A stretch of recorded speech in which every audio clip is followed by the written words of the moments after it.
Hey, what's going on everyone? Happy Tanktastic Tuesday. Today we're going to be doing some questions and answers.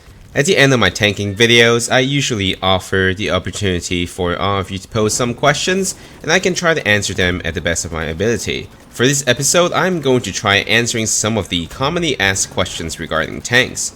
But before I get to that, I want to offer you the opportunity to ask your question. It can be about tanks or about anything related to this game, and I can try to answer them in a future video. Please put the hashtag askazura in the end so I can easily spot them in the comment section. Alright, let's get to the first question. What tank would you recommend a new player to use who doesn't really know what they're doing with the tank? If you're a new player, I would recommend using the Valentine Mark 8 on the British side or the Panzer IV on the German side. The reason I say this is because these two tanks are the overall best two tanks in the game. They have very good mobility and have a very respectable damage output, and this is especially true if you pair the Valentine with a 6-pounder and the Panzer IV with the Pak 40 cannon. They are relatively easy to use, and they also sort of resemble modern tanks, especially if you have played previous titles like Battlefield 3 and Battlefield 4. They have high mobility, which allows you to be more mobile on the battlefield and can get out of danger relatively easily. It is more forgiving than your heavy tanks if you get yourself in a sticky situation. They also have decent armor, so you won't get destroyed too quickly compared to the smaller tanks. It is sort of a jack-of-all-trade tank. Alright, the next question. Which part of an enemy tank should I hit? Well, it is complicated, and would deserve a longer answer. And the answer is it depends. It depends on a lot of different situations, but I would narrow it down to 3 points, and that would be the 3 C's. Cover, configuration, and control. The first point, cover. That would include where the enemy tank is, its ability to retreat, and as the name suggests, whether it has any covers. The second point, configuration, would encompass things like which type of enemy tank it is, its ability to retaliate, the angle at which enemy tank is facing you, and the third point would be control. That would mean what you're trying to do to the enemy tank. Are you trying to prevent its escape, or are you simply in a face-to-face firefight trying to come out on top? So, let's go over the first point, cover. Of course, if a tank is only showing parts of its body or turrets, and that will be the only part you can hit. But if the enemy tank has not noticed you, you can wait before you engage, especially if an enemy tank is on its way to become more visible. It is basically setting an ambush for the tank to get to the open before you engage. That would also decrease its ability to retreat and would also have less cover.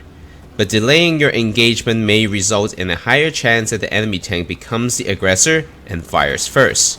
You would then lose the element of surprise and become disadvantaged.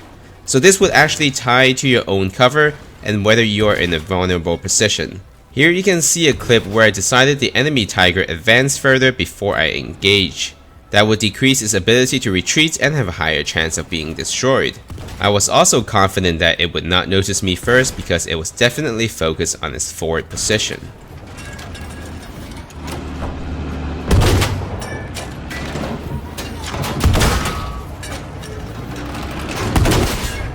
And the second point would be configuration.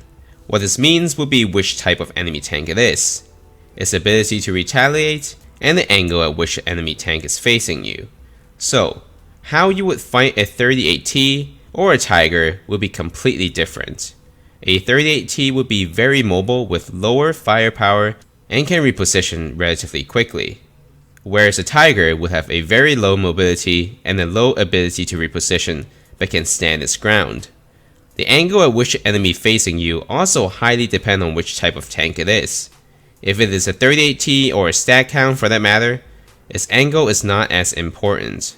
That is because a 38T and the stat count's weakest point would be its turrets. The turret in this game has a unique feature that there is no angle modifier.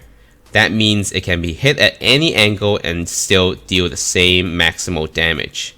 But these light tanks' mobility would be its primary weapon. So in cases where these tanks are charging you or escaping, you may instead try to aim at its tracks or engine to decrease its mobility rather than going for the area that deals the most damage, which is the turret. Then how about heavy tanks like the Tiger and the Churchill? Its mobility would not be the biggest concern when you're facing those tanks. Its position or angle would be the main concern. The best scenario would be if you can hit its back straight on, but that is often not the case. The next best scenario would be to have it face you directly on the side or facing you directly on its front. In that case, you can aim on its side armor or aim at its tracks straight on for maximum damage. It can also destroy their tracks to further immobilize them. If they are facing you at an angle, hitting its turrets can be a consideration, but I'll elaborate that in just a moment. Then how about the Valentine or the Panzer IV? Well, that will be similar to the fight against the heavy tanks in terms of shot placement, but you will also need to consider some points like trying to minimize its mobility just like fighting against the smaller tanks. Okay, then the third point, control. This has been touched on briefly on the previous points, but there will be more nuances. Control means to control the battlefield, control the fight, and to dictate its outcome. Earlier, I did mention that you can set up ambushes and can sometimes consider waiting to engage rather than just shooting at everything at first sight. Consider if the enemy tank is just over a hilltop or has some sort of cover in front of it, and you decide to engage the moment you see its turrets. There's a good chance that the enemy can simply retreat and you may not secure a kill. Consider this scenario here where I decided to engage this Tiger tank as soon as it left its spawn. I was able to score a mobility hit on it by hitting squarely on the tracks, dealing maximal side damage, but it was able to retreat with the aid of smokes and I was not able to lock down the kill. And then consider this second scenario where there was minimal cover for the enemy tank and there was no immediate way for it to retreat. I was able to score the kill. And apart from controlling the overall situation of the engagement, you can also control the movements of the enemy tank. So as you can see in this clip, the enemy Tiger is not facing me directly. My tank shells would not be dealing the maximum damage. So here I decided to shoot the far side of the tracks of the Tiger. And imagine if you're the driver of that Tiger. If you're getting hit repeatedly in the front, your first instinct would be to reverse and retreat. And because I have destroyed its right track, when it reversed, it would turn to the right because of the lower power output on that side as its left side track spins faster. What that did was to straighten the Tiger relative to me, and I was able to land a round at perfectly 90 degrees for maximum damage, taking him out. Alright, so that's neither too short nor too long of an answer. I would recommend you to visit my tank guide part 1 if you want to see all the weak points of the tanks, which will allow you to see which part can deal the most damage for each particular tank. And then the next question would be the Souk 4. Is the Souk 4 any good, and what specialization can make it better?